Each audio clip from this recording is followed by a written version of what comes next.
নমস্কাৰ। আজি আমাৰ মাজৰাতি হোজ গাঁও আৰু মাজৰাতি ডিমুগুৰি গ্ৰাম পঞ্চায়তত এখন প্ৰথম এতিয়া 24ৰ গাঁও সভা অনুষ্ঠিত হৈছে। এই গাঁও সভাৰ মূল উদ্দেশ্য হৈছে 24 যিখিনি আই ঘৰৰ পাবলগীয়া এইটো চেঞ্চাছৰ কাৰণে এখন গাঁও সভা অনুষ্ঠিত হৈছে। এই গাঁও সভাত ইতিমধ্যে আমাৰ অসমত 3 লাখৰ ওপৰ মানুহে এই ঘৰ পাইছে আৰু বাকী থকা এতিয়া আমাৰ এটাই কথা, মোদী ডাঙৰীয়া আৰু আমাৰ অসমৰ মুখ্যমন্ত্ৰী ডাঙৰীয়া, জনপ্ৰিয় মুখ্যমন্ত্ৰী ডাঙৰীয়াৰ এটাই লক্ষ্য, অসমত যাতে কোনো কেঁচা ঘৰ থাকিব নোৱাৰে, সেইটো লক্ষ্য ৰাখি গোটেই গাঁৱে ভূঞে সকলোতে আমাৰ এখন কমিটি গঠন কৰি দিছে। জীৱিকা সখী বুলি এখন সভা কমিটি গঠন কৰি দিছে আৰু এই জীৱিকা সখী যিখন কমিটি গঠন কৰি দিছে তেওঁলোকে সাৰ্ভে কৰিব। সাৰ্ভে কৰাত আমাৰ পঞ্চায়তৰ সচিব ডাঙৰীয়া থাকিব, লগতে গাঁও প্ৰধানসকল থাকিব। এনেধৰণে এখন সুন্দৰভাৱে য'ত যাতে খেলি মেলি নহয়, সুন্দৰভাৱে নিকা এখন যাতে আমি এখন গঠন কৰিব পাৰোঁ, ঘৰ পোৱাৰ ক্ষেত্ৰত এখন নিকা তালিকা গঠন কৰিব পাৰোঁ। তাৰ কাৰণে আজি আমাৰ এই সভাত সকলোখিনি বিতংভাৱে কোৱা হৈছে। জীৱিকা সখী বাইদেউ তথা গাঁও প্ৰধানসকলেও আৰু আমাৰ সচিব ডাঙৰীয়ানীও, আমাৰ প্ৰাক্তন সভাপতি ডাঙৰীয়া সকলোখিনি গাঁও সভাত বিতংভাৱে কৈছে। কেনেভাৱে এই ঘৰখিনি পাব পাৰি সেই সকলোখিনি বিতংভাৱে জনাইছে। হিতাধিকাৰীসকলে নিজৰ যি প্ৰাপ্য মানে আমাৰ যোজনা ঘৰখিনি কিমান দিনৰ ভিতৰত পোৱাৰ সম্ভাৱনা আছে?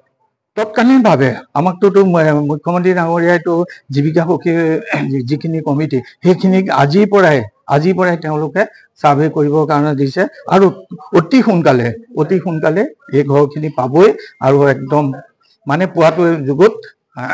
গতিকে আমিও আমাৰ গাঁও প্ৰধানসকলেও এই ক্ষেত্ৰত সহায় কৰিব বুলি গাঁও প্ৰধানসকলেও সহায় কৰিছে যে নিকাভাৱে হ'ব লাগিব। আমাৰ অসমৰ জনপ্ৰিয় মুখ্যমন্ত্ৰী ডাঙৰীয়াই কৈছেই যে এই ক্ষেত্ৰত যদি কোনোবাই যদি 10 টকাও যদি দিয়ে তেতিয়াহ'লে এটা হোৱাটছআপ নাম্বাৰ দিব আৰু তৎক্ষণতে তেওঁলোকে জনাই দিব লাগিব।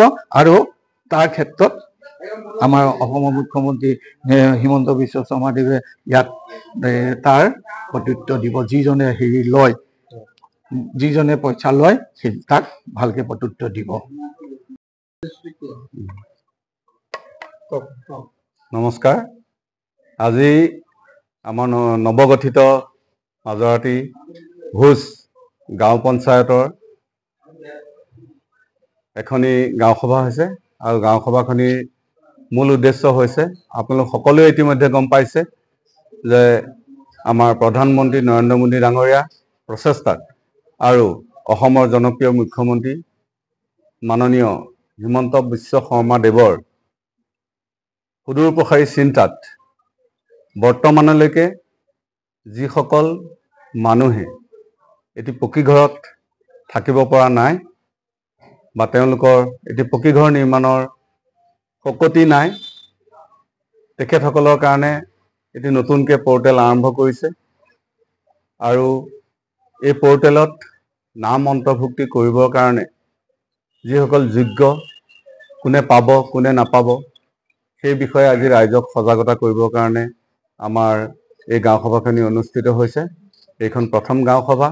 ইয়াৰ পিছতে আমাৰ জীৱিকা সখী বাইদেউসকলে গাঁৱে ঘৰে ঘৰে গৈ সাৰ্ভে কৰি তেওঁলোকে সাৰ্ভে ৰিপৰ্ট দিব আৰু এই সাৰ্ভে ৰিপৰ্ট আমাৰ 3টা পৰ্যায়ত পৰ্যবেক্ষণ কৰি চৰকাৰে যোগ্য হিতাধিকাৰীসকল নিৰ্বাচন কৰিব। গাঁও সভাত নিৰ্বাচন হ'ব। হোৱাৰ পিছত আমাৰ যিসকল দুখীয়া দৰিদ্ৰ ব্যক্তি এতিয়াও কেঁচা ঘৰত আছে তেখেতসকলে এটি পকী ঘৰ পাবলৈ সক্ষম হ'ব। পুনৰবাৰ আমাৰ প্ৰধানমন্ত্ৰী নৰেন্দ্ৰ মোদী ডাঙৰীয়া আৰু অসমৰ মাননীয় মুখ্যমন্ত্ৰী আজিৰ গাঁও সভাত আমাৰ মাজৰাতি হোজ পঞ্চায়তৰ 3খন ৰাজহ গাঁৱৰ আমাৰ গাঁও প্ৰধান, ক্ৰমান্বয়ে মাজৰাতি ৰাজহ গাঁৱৰ অনিল দাস ডাঙৰীয়া, ৰঙাগড়া হোজৰ দীপু দাস ডাঙৰীয়া আৰু আমাৰ তেলীয়া গাঁৱৰ ৰাজহ চক্ৰৰ জোনমণি কলিতা ডাঙৰীয়া, তেখেতৰ বিশেষ অসুস্থতাৰ বাবে আহিব পৰা নাই। আৰু আমাৰ জীৱিকা সখী বাইদেউসকল আছে, যোনে প্ৰশিক্ষণ লৈ আহিছে, তেখেতসকল উপস্থিত আছে, ৰাইজক সুন্দৰকৈ বুজাই দিছে।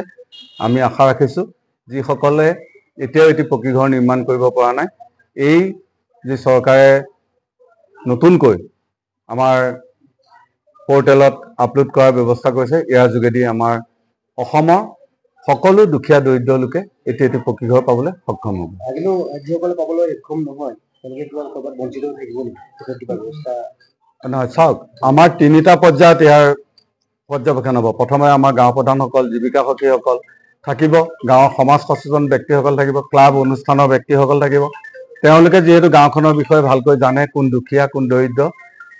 3টা পৰ্যায়ত হ'ব। কোনোবা যদি আমাৰ জীৱিকা সখী বাইদেউসকলে কওঁতে ৰৈ যায়, তেখেতসকলৰ নাম পুনৰবাৰ দিয়াৰ আমাৰ গাঁও সভাটোক তেওঁলোকে ক'ব পাৰিব। তাৰপিছত তেওঁলোকে যিহতে কৰিব, কাৰণ 3টা পৰ্যায়ত হ'ব। ইয়াত ৰৈ যোৱাৰ কোনো কথাই নাই। তথাপিতো যদি কোনোবা ৰৈ যায়, তেতিয়াহ'লে আমাৰ DC পৰ্যায়তো সেইখিনি কৰি দিয়াৰ ব্যৱস্থা চৰকাৰে লৈছে। কোনোবা যদি ৰৈ যায় সেইখিনিয়ে পাবই, আৰু যাৰ পকী ঘৰ আছে তেওঁকতো ঘৰৰ প্ৰয়োজনেই নাই।